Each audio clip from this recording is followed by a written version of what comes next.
महाराष्ट्र राज्याचे लोकप्रिय मुख्यमंत्री आदरणीय देवाभाऊ यांच्या वाढदिवसानिमित्त आम्ही आज युवा मोर्चातर्फे श्रमदान व वृक्षारोपण हा कार्यक्रम केला आहे. देवाभाऊंनी महाराष्ट्रामध्ये अनेक योजना आणि अनेक विकास कामे केली आहेत. आता आपल्या जवळ समृद्धी महामार्ग आहे, अटल सेतू, मुख्यमंत्री लाडकी बहीण योजना यासारख्या अनेक योजना देवाभाऊंनी आज महाराष्ट्राच्या प्रत्येक कानाकोपऱ्यातील घटकांना, नागरिकांना मिळाव्या त्यासाठी मंजूर केल्या आहेत. तर आम्ही देवाभाऊंना आज युवा मोर्चातर्फे वाढदिवसाच्या शुभेच्छा देतो. धन्यवाद. आणि आमचे युवा मोर्चाचे पदाधिकारी अरुण आव्हाड यांनी आज देवाभाऊंचा हातावर टॅटू काढला आहे. त्यांचे पण आम्ही आज आभारी आहोत. महाराष्ट्र राज्याचे लोकप्रिय मुख्यमंत्री देवेंद्रजी फडणवीस साहेब यांचा वाढदिवसानिमित्त नाशिक जिल्हा युवा मोर्चातर्फे इथं वृक्षारोपण व श्रमदान हे दोन कार्यक्रम आयोजित करण्यात आलेले आहे. देवेंद्रजींनी महाराष्ट्रामध्ये खूप चांगलं काम केलं आहे व त्यांच्या नेतृत्वामध्ये भारतीय जनता पार्टीचा प्रत्येक कार्यकर्ता हा सक्षम व बळकट व पूर्ण नागरिक चांगल्या बळकटीकडे आपला महाराष्ट्र चाललेला आहे.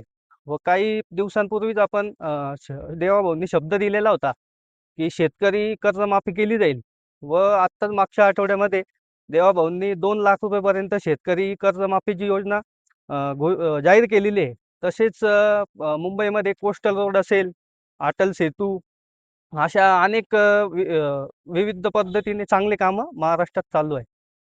महाराष्ट्राचे लोकप्रिय मुख्यमंत्री माननीय देवेंद्रजी फडणवीस साहेब यांचा आज वाढदिवस.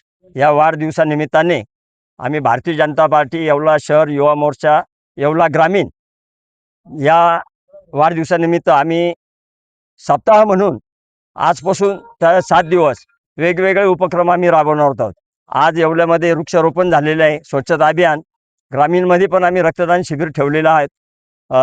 वृक्षारोपण पण आम्ही करणार आहोत या सप्ताहामध्ये. तर अशा या महाराष्ट्राच्या नेत्याला आम्ही भारतीय जनता पार्टीच्या वतीने लाख वाढदिवसाच्या शुभेच्छा देत आहे. धन्यवाद. आज 22 जुलै महाराष्ट्राचे यशस्वी मुख्यमंत्री देवेंद्रजी फडणवीस साहेब यांचा आज जन्मदिवस आम्ही सर्व भाजपचे पदाधिकारी व कार्यकर्ते इथं साजरा करत आहोत. आम्ही नेहमी बहुतेक करून कोणत्याही आदरणीय व सन्माननीय व्यक्तींचे वाढदिवस वृक्षारोपण करून साजरी करतो, जेणेकरून या पर्यावरणाचे संरक्षण होते. आणि वृक्ष जर बघितला आपण, निसर्ग हा मानवाचा खरा मित्र आहे. तसेच वृक्ष हे एक जीवनाचा, आपल्या मानवाच्या जीवनाचा आधारस्तंभ आहे. त्यामुळे आम्ही नेहमी वृक्षारोपण करून त्यांचे संगोपन करतो. आणि मी मागे पण सांगितलेले आहे, तुकाराम महाराजांनी देखील 350-400 वर्षांपूर्वी सांगितले होते, वृक्षवल्ली आम्हा सोयरे वनचरे. निसर्गाचे जर संरक्षण झाले तरच मानवाचे संरक्षण होईल. याच उद्देशाने आम्ही सर्व भारतीय जनता पार्टीचे पदाधिकारी व कार्यकर्ते इथे वृक्षारोपणचा कार्यक्रम आज इथं पूर्ण करत आहोत.